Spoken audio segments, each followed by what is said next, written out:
გამარჯობა. ეს ისტორია საინტერესო ფაქტებია და დღეს ძალიან საინტერესო ვიდეოს შემოგთავაზებთ. არ დაგავიწყდეთ ვიდეოს დალაიქება და ასევე არხიც გამოიწერეთ. ერთხელ სოკრატეს თავისმა სიანჩლით ცნობილმა ცოლმა ერთ-ერთი მორიგი ჩხუბის შემდეგ თავზე წყალი გადაასხა. ფილოსოფოსს უთქვამს, აი ეს ლოგიკურია. შეგაქუხელს ყოველთვის თან მოსდევს წვიმა. ჩინელი კომუნისტების ლიდერი მაო ძედუნი თურმე არასდროს იხეხავდა კბილებს, რასაც ასე ხსნიდა. გინახავ თუ ვეფხვი კბილებს იხეხავდეს. მე-20 საუკუნის ბოლოს ერთ-ერთმა შოტლანდიელმა გლეხმა ტყეში ჭაობიდან ამოიყვანა პატარა ბიჭი და ამით იგი სიკვდილს გადაარჩინა. მეორე დღეს მის სახლს მიადგა მდიდარი უცნობი, რომელიც გადარჩენილი ბავშვის მამა აღმოჩნდა და მზად იყო ნებისმიერი თანხა გადაეხადა გლეხისთვის მაძლიერების ნიშნად, რაზეც კაცმა სასტიკი უარი განაცხადა, რადგან თვლიდა, რომ ნებისმიერი ადამიანი მასავით მოიქცეოდა. საუბრისას სახლიდან გამოვიდა მისი პატარა ვაჟი და უცნობმა შეძლო გლეხის დათანხმება იმაზე, რომ წაიყვანა ბიჭი ლონდონში. მიეცა მისთვის უმაღლესი განათლება და ამით გადაიხადა მადლობა შვილის გადარჩენისთვის. გლეხის შვილი მართლაც წაიყვანეს ლონდონში. მან დაამთავრა სკოლა, შემდეგ სამედიცინო უნივერსიტეტი და მოგვიანებით იგი გაიცნო მთელმა მსოფლიომ, როგორც ადამიანი, რომელმაც შექმნა პენიცილინი. მისი სახელი იყო ალექსანდრე ფლემენგი. ომის დაწყებამდე ფილტვების ანთების მწვავე დიაგნოზით საავადმყოფოში მოათავსეს იმ მდიდარი ჯელტმენის შვილი და ამჯერად მისი სიცოცხლე სწორედ ფლემენგის მიერ გამოგონილმა პენიცილინმა იხსნა. მდიდარ უცნობს, რომელმაც დააფინანსა მისი სწავლა, ერქვა რანდოლფ ჩერჩილი, ხოლო მისი შვილი იყო უინსტონ ჩერჩილი, შემდგომში ინგლისის პრემიერ-მინისტრი. სწორედ ამ ისტორიასთან დაკავშირებით ერთხელ ჩერჩილმა თქვა: შენი გაკეთებული შენვე დაგიბრუნდება. ერთხელ მიქელანჯელო თავის ნაკლებად ნიჭიერ კოლეგას ესტუმრა. მასპინძელმა მას სახლი დაათვალიერებინა და უთხრა, რომ კედლების შეთეთრებას აპირებდა, რათა შემდგომში თავისი ხელით მოეხატა ისინი. სჯობს, ჯერ მოხატო და შემდეგ შეათეთრო, ურჩია მიქელანჯელომ. ერთხელ ანდრე მარი ამპერმა ის გახლდათ ფრანგი ფიზიკოსი და მათემატიკოსი. სტუმრების გასაფრთხილებლად სახლიდან გასვლის წინ კალებს დააწერა. ბატონი ამპერი არ იმყოფება სახლში. 1 საათის შემდეგ, როდესაც ამპერი დაბრუნდა, წაუკითხავს ეს წარწერა და უკან გაბრუნებულა.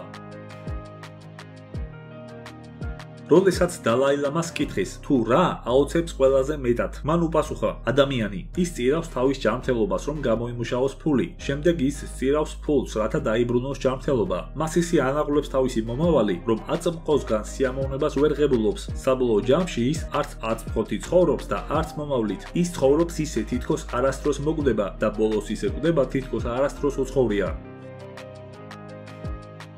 ადრეული ეპოქის ესპანეთში მაცხოვრებელ მდიდარ ებრაელთა შორის იყო მეტად უცნაური ტრადიცია. ყოველ შეძლებულ ებრაულ ოჯახში სპეციალურად ინახებოდა ხის მაგიდა, რომელზეც ღატაკ და მშიერ ხალხს სუფრას უშლიდნენ, აპურებდნენ პერიოდულად. მას შემდეგ, რაც ამ ოჯახების უფროსები გარდაიცვლებოდნენ, მათ კუბოს სწორედ ამ ხის მაგიდისგან ამზადებდნენ, რომელზეც ადრე ღარიბი ადამიანებისთვის იწყობოდა სუფრა.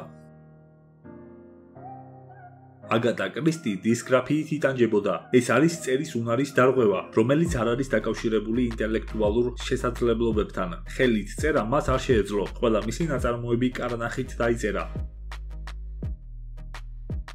ერთი დამწყები მსახიობი დაჟინებით სთხოვდა ბერნარდ შოუს, რომ გაეწია მისთვის რეკომენდაცია. შოუ დათანხმდა და დაუწერა შემდეგი შინაარსის წერილი. გულწრფელად უწევ რეკომენდაციას ამ ახალგაზრდა მსახიობს. იგი თამაშობს ჰამლეტს, რომეოს, შაილოკს, კეისარს, ბილიარდს, მაგრამ ყველაზე უკეთ ამ უკანასკნელს.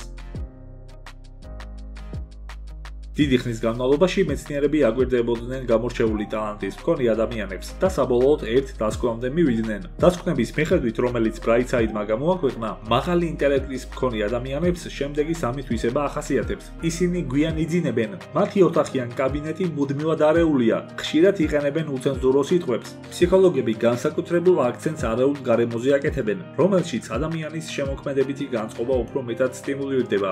ფოტოზე ალბერტ აინშტაინის სამუშაო მაგიდაა გამოსახული. იაპონიის კუნძული აოშიმა კატების მოყვარულებისთვის ყველაზე პოპულარული ადგილია. საინფორმაციო სააგენტო მირორის ცნობით, 1945 წელს აღნიშნულ კუნძულზე 900 ადამიანი ცხოვრობდა, თუმცა მეორე მსოფლიო ომის შემდეგ კუნძული მოსახლეობისგან ნელ-ნელა დაიცალა. კუნძულზე 9 წყვილი კატა 50 წლის წინ ჩაიყვანეს, იმისთვის რომ თაგვები გაენადგურებინათ, რომლებიც ადგილობრივ მეთევზეებს გამუდმებით აზარალებდნენ. თუმცა მათმა ხერხმა არ გაჭრა, რადგან ადგილობრივები მალევე მიხვდნენ, რომ კატები მეთევზეებს უფრო მეტ ზიანს აყენებდნენ. ამის შემდეგ კადების რაოდენობა წლიდან წლამდე იზრდება. დღეს აუშიმაზე ერთ ადამიანზე მინიმუმ 6 კატა მოდის. კადების თერაპია რა თქმა უნდა ძალიან კარგია, მაგრამ მათ უფრო მეტი უბედურება მოაქვთ ვიდრე სიკეთე, აცხადებს კუნძულის ერთ-ერთი მცხოვრები. იაპონურ კულტურაში კატა ძალიან პოპულარულია და მას დიდ პატივს სცემენ. ერთხელ იმპერატორი კალიგულა და ცნობილი მსახიობი აპელესი იუპიტერის ქანდაკებასთან იდგნენ. კალიგულამ ჰკითხა აპელეს, ვინ არის უფრო დიდი, მე თუ იუპიტერი? წამიერი დუმილის შემდეგ აპელესმა უპასუხა, რა თქმა უნდა შენ, იმპერატორო. კალიგულამ განკარგულება გასცა სიკვდილით დაესაჯათ აპელესი. მან მსახიობს პასუხის გაცემამდე დაფიქრება არ აპატია. როდესაც სტივ ჯობსის თანაშემწემ კიდევ ერთხელ განუცხადა უფროს, რომ მისი მანქანა არ დაიქოხა და სამსახურში სწორედ ამ მიზეზის გამო დააგვიანა, დღის მეორე ნახევარში სტივ ჯობსმა მას იაგუარის გასაღები გადასცა და უთხრა, ნუ რასოდეს დაიგვიანებ. სტივ ჯობსის თანაშემწის საქმიანობა იმდენად მნიშვნელოვანი იქნებოდა მისი თითოეული წამით და იმდენი მილიარდის მომტანი, რომ ერთი იაგუარის ფასი მასთან შედარებით არაფერია. ამას კი სტივ ჯობსი ძალიან კარგად აცნობიერებდა. 1908 წლის ნობელის პრემიის ლაურეატი ერნესტ როზერფორდი ლექციებს კითხულობდა მანჩესტერის უნივერსიტეტში.